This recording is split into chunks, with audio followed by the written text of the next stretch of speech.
Stanley, the elderly gentleman, is prohibited from entering the reception of a luxury hotel because his attire and appearance do not meet the expected standards compared to other guests. However, when he finally reveals his true identity, nobody believes him due to the ensuing confusion. It is often said that our treatment of unfamiliar individuals is a defining factor in revealing our true nature and intelligence. In today's touching tale, we will learn about Stanley's story and how he was expelled from a hotel, reminding us of the crucial aspects of our relationships and interactions with others. At an advanced age, Stanley found himself standing on the sidewalk, gazing at the opulent five-star hotel across the street. He wore ordinary garments and a pair of slightly worn-out shoes, evidence of his numerous walks to and from work. Determinedly, he walked through the hotel's automatic doors and entered the pristine lobby. The space was impeccably adorned with modern decor, plush seats, and a shiny floor that reflected the incoming sunlight through the expansive windows.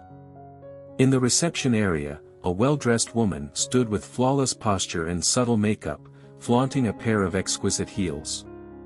As the unassuming man in plain clothes and worn-out shoes approached her, the elegantly dressed woman scrutinized him from head to toe, taking less than 2 seconds to conclude that he was not a guest or a potential customer. She assumed he might be seeking information and silently hoped he wasn't someone in a destitute situation who had wandered in to disturb the hotel's esteemed guests. It appeared as though the man's shoes would fall apart at any moment. Additionally, he displayed sweat stains under his armpits and sported a scruffy beard, contributing to his aged and disheveled appearance.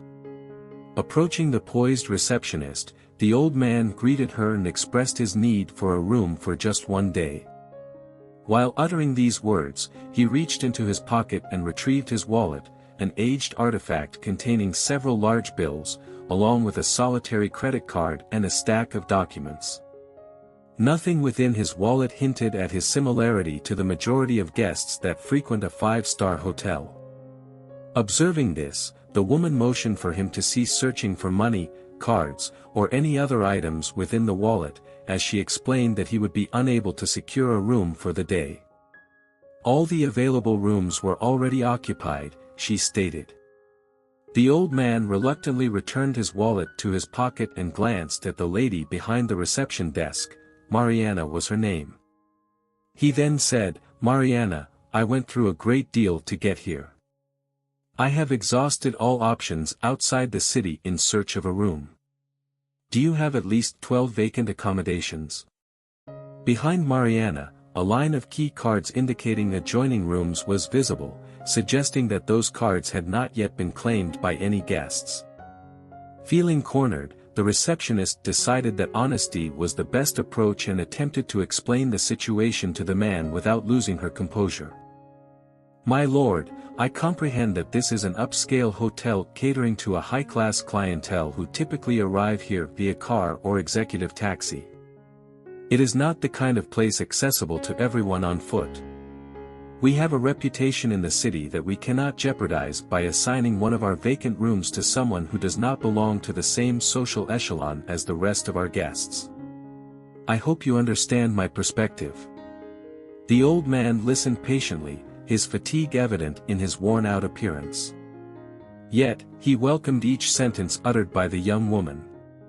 The woman, named Mariana, conveyed to him that he was mistaken and explained that the hotel couldn't accommodate his request. However, the old man expressed his desperation for a room, stating that he hadn't rested in a long time. He even mentioned being content with the simplest accommodation and suggested that his appearance shouldn't matter. Mariana reiterated the hotel's policies to him. Dissatisfied, the old man requested to speak with the management. The hotel supervisor, Howard, appeared instead. He introduced himself to the old man without extending his hand to Mariana. The supervisor, after listening to the situation, maintained a rigid and unwavering stance, siding with the receptionist. He informed the old man that there was another hotel a few blocks away with fewer stars where he might find a room. However, the old man refused to heed the supervisor's advice and insisted on speaking with management. Harvard, the supervisor, called for the intervention of a security guard, who seized the old man and began dragging him toward the front entrance. Midway, the supervisor instructed the security guard to take him out through the service entrance, as it wouldn't be appropriate for other guests to witness the scene. The old man thought that finally someone had recognized the mistake being made, but the supervisor informed security to escort him out discreetly. As the old man was being escorted, he protested, claiming they were all making a mistake, and expressed his desire to speak with management. The security guard, however, followed the supervisor's orders. Along the way, they encountered Vera, who was operating the hotel's washing machines. Witnessing the security guard's forceful treatment of the elderly man, Vera immediately intervened and urged him to stop. Respecting Vera's authority over the service area, the security guard released the old man, allowing Vera to take charge. Turning to the security guard, she questioned their treatment of people within the company, highlighting that it was not the way to treat others.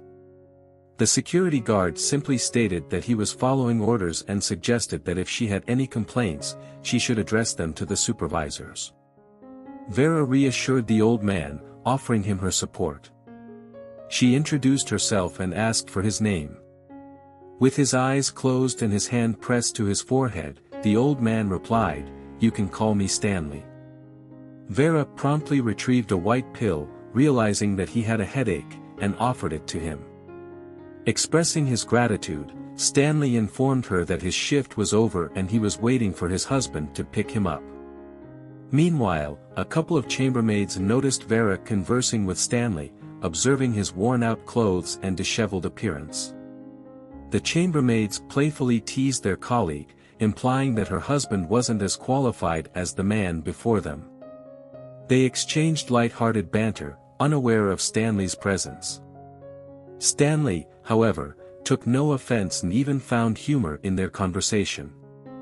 Nevertheless, he noticed Vera's embarrassment. As the chambermaids departed, still chuckling, Stanley inquired about the comment they made regarding her husband. Vera took a deep breath and began to share the story of her husband, Christian, who had become physically disabled after losing his leg in a hit-and-run accident.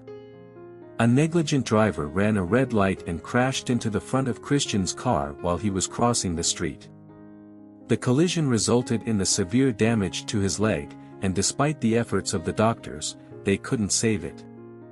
It was undoubtedly a devastating consequence of the accident. Vera emphasized that while they were unhappy about this outcome, they didn't lose hope. She expressed gratitude that Christian had survived and believed that they still had a future together. Christian had faced difficulties throughout his promising youth. He never knew his father, and his mother passed away from cancer when he was a teenager.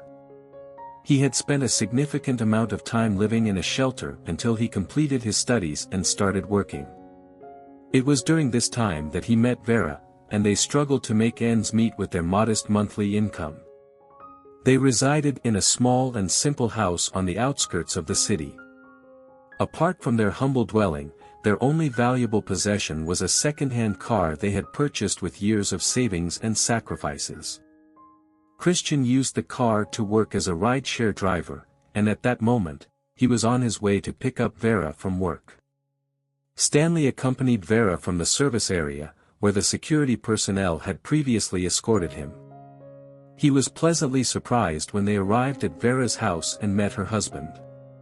Stanley had no initial reaction as he was exhausted and had not yet resolved the situation at the hotel. However, he thought it would be nice to get to know the couple better and then return once Christian arrived. The two of them got into the car and drove towards their house on the outskirts of town. Christian, being a friendly person, engaged in conversation and found no strangeness in Stanley's sudden friendship with Vera. Despite his physical disability, Christian had adapted the car to accommodate his needs. Throughout the journey, Christian shared his grievances about life, but he maintained a light-hearted demeanor. He jokingly mentioned his occasional back pain, unsure if it was due to the accident or sitting all day while driving. "I think I need to walk more," he said with a hint of humor, considering they were in Rio. Stanley realized that he hadn't felt so relaxed and at ease with someone in years. He found solace in Vera's house and the company of Christian without the need for small talk. As hours passed, Vera thought that the elderly gentleman perhaps had nowhere else to go. She kindly invited him to spend the night, and although it was a bit awkward, Stanley accepted the offer and slept on the old sofa in the living room. The following day, Vera woke up and attempted to fix her hair and shirt by herself, refusing Vera's offer to iron her clothes. Stanley requested that Christian not return to the hotel since Vera would also be going there. They entered through the service area without any objections from Vera. However, she worried that Stanley might face expulsion once again. She feared that Jack Howard, the supervisor, could potentially call the police this time. They walked through the corridors at the back of the hotel, and upon arrival, Stanley paused in a corner while Mariana engaged in a conversation with a woman in a suit named Layla, who appeared to be the manager. Stanley felt butterflies in his stomach when he saw the new face at the reception.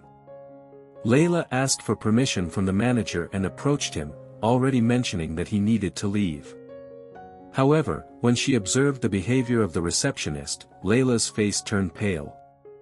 Ignoring Mariana, Stanley proceeded to directly address the manager. "Layla, how are you managing things around here?" he questioned.